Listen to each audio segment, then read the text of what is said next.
ಈ ಹಣ್ಣು 10,000 ಸಿಕ್ಕರೂ ಕೂಡ ಸಿಗೋದು ಕಷ್ಟ. ಹಲವಾರು ನಮ್ಮ ಫಾಲೋವರ್ಸೇ 2,000 3,000 ಕೊಟ್ಟು ಕೂಡ ಕೆಜಿಯನ್ನು ತಗೊಬಂದಿದ್ದಾರೆ. ಇನ್ನು ಕೆಲವು ಕಡೆ ಫ್ರೀಯಾಗಿ ಕೂಡ ಸಿಗುತ್ತೆ. ಸೊ ಇದನ್ನು ಮುಖ್ಯವಾಗಿ ಕ್ಯಾನ್ಸರ್ ಪೇಷಂಟ್ಗಳಿಗೆ ಬೆಳಗ್ಗೆ ಮತ್ತು ಸಾಯಂಕಾಲ ಕೊಡ್ತಾರೆ. ಇದನ್ನು ಯಾವ ರೀತಿ ಸೇವನೆ ಮಾಡೋದು ಅಂದರೆ, ಇದನ್ನು ಅನ್ಸ್ಕಿನ್ ಮಾಡೋದು, ಅಂದರೆ ಇದನ್ನು ಈ ಸೌತೆಕಾಯಲ್ಲಿ ಸ್ಕಿನ್ ತೆಗಿತೀವಲ್ಲ ಆ ರೀತಿ ತೆಗೆದುಬಿಟ್ಟು ಪೀಸ್ ಆಗಿ ಕೂಡ ತಿನ್ಬೋದು ಅಥವಾ ಜ್ಯೂಸ್ ಮಾಡ್ಕೊಂಡು ಕೂಡ ತಿನ್ಬೋದು. ಇದರಲ್ಲಿ 212 ಕಾಂಪೊನೆಂಟ್ಸ್ ಇರುತ್ತೆ ಈ ಲಕ್ಷ್ಮಣ ಫಲ ಅನ್ನೋ ಗಿಡದಲ್ಲಿ. ಮತ್ತು ಕೇವಲ ಇದೊಂದು ಫ್ರೂಟಲ್ಲಿ 114 ಕಾಂಪೊನೆಂಟ್ಸ್ ಇರುತ್ತೆ ಕ್ಯಾನ್ಸರ್ ವಿರುದ್ಧ ಹೋರಾಡೋದಕ್ಕೆ. ಸೊ ಅದಕ್ಕೋಸ್ಕರನೇ ಕ್ಯಾನ್ಸರ್ ಪೇಷಂಟ್ಗಳಿಗೆ ಪ್ರತಿನಿತ್ಯ ಇದನ್ನು ಕೊಡ್ತಾರೆ. ಇದರ ಹೆಸರು ಲಕ್ಷ್ಮಣ ಫಲ ಅನ್ನೋದಕ್ಕಿಂತ ಆ್ಯಂಟಿ ಕ್ಯಾನ್ಸರ್ ಫ್ರೂಟ್ ಅಂತ ಫೇಮಸ್ ಬೇರೆ ದೇಶಗಳಲ್ಲೆಲ್ಲ. ಇದ್ರ ಆರಿಜಿನ್ ಬಂದುಬಿಟ್ಟು ನಮ್ಮ ಇಂಡಿಯಾ ಆದರೂ ಕೂಡ ಬೇರೆ ದೇಶಗಳು ಇದ್ರ ಮೇಲೆ ರಿಸರ್ಚ್ ಮಾಡಿ ಪೇಟೆಂಟ್ಗಳನ್ನು ತಗೊಂಡಿದ್ದಾರೆ. ಇದರಿಂದ ಔಷಧಿಯನ್ನು ಕಂಡುಹಿಡಿದಿದ್ದಾರೆ ಕ್ಯಾನ್ಸರ್ಗೆ. ಸೊ ಇದರ ಅಡ್ವಾಂಟೇಜ್ ಅನ್ನೋದು ಅಷ್ಟೊಂದಿದೆ. ರೈತರು ಕೂಡ ಇದನ್ನು ತುಂಬ ಕಡಿಮೆ ಬೆಳೀತಿದ್ದಾರೆ. ಇದರ ಗಿಡಗಳು ಅನ್ನೋದು ಎಲ್ಲ ನರ್ಸರಿಯಲ್ಲೂ ಸಿಗುತ್ತೆ. ನಿಮ್ಮ ಹತ್ತಿರ ನರ್ಸರಿ ಎಲ್ಲಾದ್ರೂ ಇದ್ದರೆ, ಸೊ ಮನೆ ಹತ್ರ ಏನಾದರೂ ಜಾಗ ಇತ್ತು ಅಂದರೆ ಇದನ್ನ ಹಾಕಿ.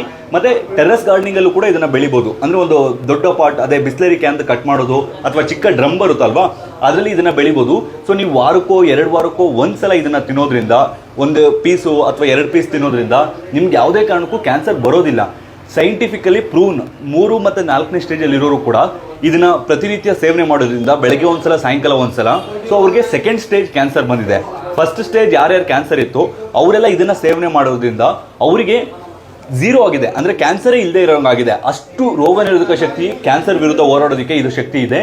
ಮತ್ತು ಹಲವಾರು ಆರೋಗ್ಯದ ಲಾಭಗಳಿದೆ. ಸೊ ದಯವಿಟ್ಟು ನೀವು ಆದರೆ ಲಕ್ಷ್ಮಣ ಫಲ ಗಿಡವನ್ನು ನೆಡಿ. ಮತ್ತು ರೈತರು ಕೂಡ ಮುಂದಿನ ದಿನಗಳಲ್ಲಿ ಈಗ ಸದ್ಯಕ್ಕೆ ಇದಕ್ಕೆ ಪ್ರಾಪರ್ ಆಗಿ ಮಾರ್ಕೆಟ್ ಅನ್ನೋದಿಲ್ಲ. ಅಂದರೆ ಎಲ್ಲಿ ಸೇಲ್ ಮಾಡಬೇಕು, ಕೆಲವೊಂದು ಆರ್ಗ್ಯಾನಿಕ್ ಶಾಪಲ್ಲಿ ಮಾತ್ರ ಕೆಲವೊಂದು ರೈತರ ಹತ್ರ ಟೈಅಪ್ ಆಗಿ ಇದನ್ನು ತರಿಸ್ಕೊಳ್ತಿದ್ದಾರೆ. ಬಟ್ ಮುಂದಿನ ದಿನಗಳಲ್ಲಿ ಇದಕ್ಕೆ ಒಳ್ಳೆ ಮಾರ್ಕೆಟ್ ಇದೆ. ನಮ್ಮ ಫಾಲೋವರ್ಸ್ ಕೂಡ ತುಂಬ ಜನ ಕಮೆಂಟ್ ಮಾಡಿದ್ರು, ನಾವು ಕ್ಯಾನ್ಸರ್ ಪೇಷಂಟ್ಸ್ಗೆ ಉಚಿತವಾಗಿ ಕೊಡ್ತಿದ್ದೀವಿ ಅಂತ. ಇನ್ನು ಕೆಲವರು 10,000 ಸಿಕ್ಕರೂ ಸಿಗೋದಿಲ್ಲ ಅಂತ, ಇನ್ನು ಕೆಲವರು ಇದಕ್ಕೆ 100 ರೂಪಾಯಿ ಅಂತೆ. ಇದು ನಾರ್ಮಲ್ ಆಗಿ ಇಷ್ಟು ದಪ್ಪ ಬರುತ್ತೆ. ಕೆಲವೊಂದು ಚಿಕ್ಕದು ಇರುತ್ತೆ, ಕೆಲವೊಂದು ದಪ್ಪ ಇರುತ್ತೆ. ಇದರಲ್ಲಿ ಗ್ರಾಫ್ಟೆಡ್ ಗಿಡಗಳು ಬರುತ್ತೆ ಮತ್ತು ನಾನ್ ಗ್ರಾಫ್ಟೆಡ್ ಕೂಡ ಬರುತ್ತೆ. ನಿಮ್ಗೊಂದು 3 ವರ್ಷದಿಂದ ಇದನ್ನು ಎಕ್ಸ್ಪೆಕ್ಟ್ ಮಾಡ್ಬೋದು. ಮತ್ತು ಇದು ಎಲ್ಲ ಮಣ್ಣಲ್ಲೂ ಕೂಡ ಬೆಳೆಯುತ್ತೆ. ಇವಾಗ ನಮ್ಮ ಕೋಲಾರ ಕಡೆ ಹೇಳಿದಂಗೆ ಸೀತಾಫಲ ಎಲ್ಲಂದ್ರೆ ಅಲ್ಲಿ ಇರುತ್ತೆ. ಸೊ ರಾಮಫಲ ಅಷ್ಟೊಂದು ಜನಗಳಿಗೆ ಗೊತ್ತಿಲ್ಲ. ಯಾಕೆ ಅಂದರೆ ರಾಮಫಲ ಅನ್ನೋದು ರುಚಿಯಾಗಿರೋದಿಲ್ಲ ಅಷ್ಟೊಂದು. ಸೊ ಅದಕ್ಕೆ ಕಡಿಮೆ ಬೆಳೀತಾರೆ ರಾಮಫಲ ದೊಡ್ಡದಾಗಿ ಮರ ಆಗುತ್ತೆ. ಇದು ಲಕ್ಷ್ಮಣ ಫಲ ಕೂಡ ದೊಡ್ಡದಾಗಿ ಮರ ಆಗುತ್ತೆ. ಇದು ರಾಮಫಲ ಆದರೂ ನೀವು ನೋಡಿರ್ತೀರ ವಿಡಿಯೋದಲ್ಲಿ. ಈ ಲಕ್ಷ್ಮಣ ಫಲ ಅನ್ನೋದನ್ನು ನೋಡೋದಕ್ಕೆ ಕಷ್ಟ. ಏನಕ್ಕಂದರೆ ಇದು ರೇರ್ ಫ್ರೂಟು. ಬಟ್ ಇದರ ಹೆಲ್ತ್ ಅಡ್ವಾಂಟೇಜಸ್ ಅನ್ನೋದು ತುಂಬ ಅಂದರೆ ತುಂಬ ಯೂಸ್ ಇದೆ. ಸೊ ದಯವಿಟ್ಟು ಯಾರಾದರೂ ನಿಮಗೆ ಆದರೆ ಒಂದು ನಿಮ್ಮ ತಂದೆ ತಾಯಿಗೋ ಅಥವಾ ಮಕ್ಕಳಿಗೋ ಅಥವಾ ನಿಮಗೆ ಆಗಾಗ ಈ ಲಕ್ಷ್ಮಣ ಫಲ ಫ್ರೂಟನ್ನು ಕೊಡಿ, ಅಂದರೆ ಅವ್ರಿಗೆ ತಿನ್ನಿಸಿ. ಮತ್ತು ಮುಖ್ಯವಾಗಿ ವಯಸ್ಸಾದವ್ರಿಗೆ, ಈ ಮಹಿಳೆಯರಿಗೆ ಬ್ರೆಸ್ಟ್ ಕ್ಯಾನ್ಸರ್ ಅನ್ನೋದು ಬರ್ತಿದೆ ಇತ್ತೀಚಿನ ದಿನಗಳಲ್ಲಿ. ಅದಕ್ಕೂ ಕೂಡ ಇದು ರಾಮಬಾಣ. ಯೂನಿವರ್ಸಿಟಿ ಆಫ್ ಪತ್ರ ಅನ್ನೋರು ಮಲೇಷ್ಯಾ ದೇಶದ್ದು.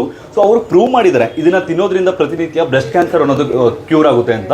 ಮತ್ತು ಇನ್ನೊಂದು ಪುರುಷರಲ್ಲಿ ಒಂದು ಪ್ರೈವೇಟ್ ಪಾರ್ಟಿಗೆ ಸಂಬಂಧಿತ ಒಂದು ಕ್ಯಾನ್ಸರ್ ಬರುತ್ತೆ. ಸೊ ಅದು ಕೂಡ ಕ್ಯೂರ್ ಮಾಡೋದಕ್ಕೆ ಇದು ತುಂಬ ಒಳ್ಳೇದಂತ ಹೇಳ್ಬಿಟ್ಟು ಆಲ್ರೆಡಿ ಪ್ರೂವ್ ಆಗಿದೆ. ಸೊ ಬೇರೆ ದೇಶಗಳಲ್ಲಿ ಇದಕ್ಕೆ ಡಿಮ್ಯಾಂಡ್ ಜಾಸ್ತಿ ಇದೆ. ನಮ್ಮ ದೇಶದಲ್ಲಿ ಇದಕ್ಕೆ ಡಿಮ್ಯಾಂಡ್ ಕಡಿಮೆ ಇದೆ. ಏನಕ್ಕಂದರೆ ಇದರ ಬಗ್ಗೆ ಅಷ್ಟೊಂದು ಗೊತ್ತಿಲ್ಲ. ಓನ್ಲಿ ಕ್ಯಾನ್ಸರ್ ಯಾರಿಗೆ ಬರುತ್ತೋ ಕ್ಯಾನ್ಸರ್ ಪೇಷಂಟ್ಗಳಿಗೆ ಹಾಸ್ಪಿಟಲಲ್ಲಿ ಮಾತ್ರ ಕೊಡ್ತಿರ್ತಾರೆ. ಸೊ ನಾವು ವಾರಕ್ಕೋ 2 ವಾರಕ್ಕೋ 3 ವಾರಕ್ಕೋ ಒಂದ್ಸಲ ಇದನ್ನು ತಗೊಳ್ಳೋದ್ರಿಂದ ಯಾವುದೇ ಕಾರಣಕ್ಕೂ ಕ್ಯಾನ್ಸರ್ ಅನ್ನೋದು ಬರಲ್ಲ. ಇನ್ ಕೇಸ್ ಕ್ಯಾನ್ಸರ್ ಇದ್ದರೂ ಕೂಡ ವಾಸಿಯಾಗುತ್ತೆ. ಮತ್ತು ನಾನು ನೋಡಿ ಯಾವುದೇ ಹಣ್ಣುಗಳ ಬಗ್ಗೆ ಹೇಳ್ಬೇಕಂದ್ರೆ, ಕೆಲವೊಂದು ಡಾಕ್ಟರ್ಗಳ ರೆಫರೆನ್ಸನ್ನು ತೊಗೊಂಡಿರ್ತೀವಿ, ಕೆಲವೊಂದು ಸೀನಿಯರ್ಗಳ ರೆಫರೆನ್ಸನ್ನು ತೊಗೊಂಡಿರ್ತೀನಿ.